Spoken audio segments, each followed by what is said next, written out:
ہندوستان میں جاری ہے. مسلمان، کرسچنز اور دوسری جو اقلیتیں ہیں وہ مودی کی دہشت گردی کا ٹارگٹ بنی ہوئی ہیں. اور مودی کی دہشت گردی کا ٹارگٹ جو ہے وہ بدستور جو ہے ایک فیڈرل حکومت جو ہے دلی کی، جس کے سرپرستی اور جن کی ایک قسم کی وہ اسٹیٹڈ پالیسی بن گئی ہے. کشمیر میں سال گزر گئے ہیں کہ وہاں کے لوگ جو ہے ایک انڈکلیئرڈ جو ہے ایک کرفیو یا انڈکلیئرڈ جو ہے ایک قسم کی ایسی ریسٹرکشنز جو ہیں جو انسانی حقوق کی صریحاً خلاف ورزی ہیں ان کے تلے رہ رہے ہیں وہاں پہ. اور وہاں کی جو لیڈرشپ ہے کشمیر کی وہ نہ صرف سال بلکہ دہائیوں سے قید میں اس وقت اپنی زندگیاں گزار رہی ہے. بدترین دہشت گردی، ریاستی دہشت گردی جو ہے وہ کشمیر میں پریکٹس کر رہے ہیں مودی اور مودی کے جو اس کے ساتھی جو ہیں، جو ایکسٹریم جو ہے ہندو مذہبی جنون میں وہ لوگ جو ہے ایک قسم کی، میں سمجھتا ہوں ایک بیمار ذہنیت ہے جس میں وہ مبتلا ہیں.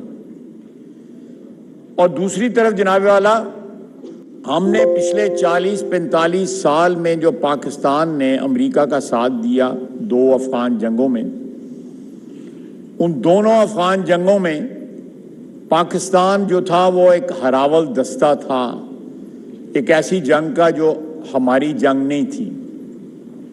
اور اس جنگ کے نتیجے میں ہم دہشت گردی جو ہے جس کو کہتے ہیں کہ گھسیٹ کے اپنی دہلیز کے اندر لے آئے. خود دعوت دی ہم نے دہشت گردی کو. امریکہ تو ویسے بھی خشکی کے راستے بھی بڑا دور ہے، اس کے بعد ایک بہت بڑا سمندر ہے، تو دے فیل ویری سیف. ان کے لیے جنگیں جو ہیں وہ کمرشل جو ہے انویسٹمنٹ ہوتی ہے. جناب والا، آج بھی جو یورپ کے اندر جو جنگ جاری ہے اس کا بھی کوئی جو حلیہ ہے یا حدود ضربہ ہے اس جنگ کا، وہ بھی اسی طرح کا ہے. سارا یورپ جو ہے وہ ڈیٹ ریڈن ہے، تمام اکانومیز ڈیٹ ریڈن ہے. اینڈ الٹیمیٹلی ہوز بینیفٹنگ جو وہاں پہ ملٹری انڈسٹریل کمپلیکس ہے ان کا وہ بینیفٹ کر رہا ہے. ہماری پہلے بھی جو پالیسی تھی جو وہ بھی فلاڈ تھی. ہم نے جو 9/11 کے بعد بھی ان کے اتحادی بنے. آج جو دہشت گردی پاکستان کے خلاف ہو رہی ہے یہ اسی جنگ کا شاخسانہ ہے. یہ لوگ جو ہماری دھرتی کے اوپر ہماری سرزمین پہ دہشت گردی کر رہے ہیں، چاہے وہ یہاں پہ ہیں چاہے بارڈر کے پار آ رہے ہیں، وہ اسی جنگ کا شاخسانہ ہے.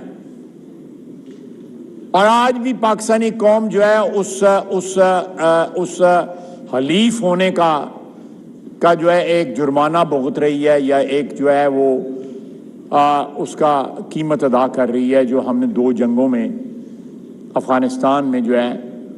اور اس کی کوئی اکنالجمنٹ نہیں ہے، کوئی اکنالجمنٹ نہیں ہے.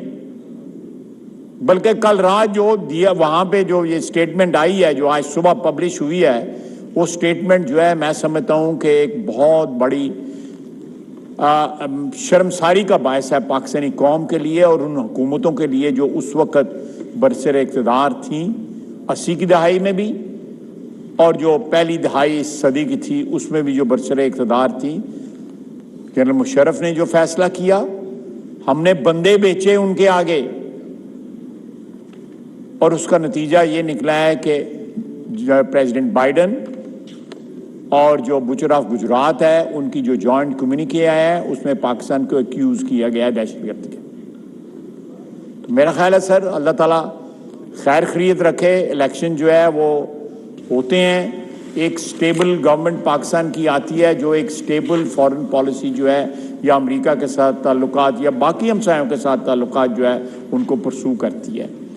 اور یہ جو ہماری جغرافیائی حیثیت ہے یا جغرافیاتی لوکیشن جو ہے اس کو ہمیں لیوریج کرنا چاہیے، اپنے فائدے کے لیے لیوریج کرنا چاہیے، بجائے اس کے کہ اس لوکیشن کی وجہ سے ہم دہائیوں سے نقصان اٹھا رہے ہیں. اس کے فوائد ہیں، بے شمار فوائد ہیں. ان سے ہمیں مستفید ہونا چاہیے. بہت بہت شکریہ جناب اسپیکر.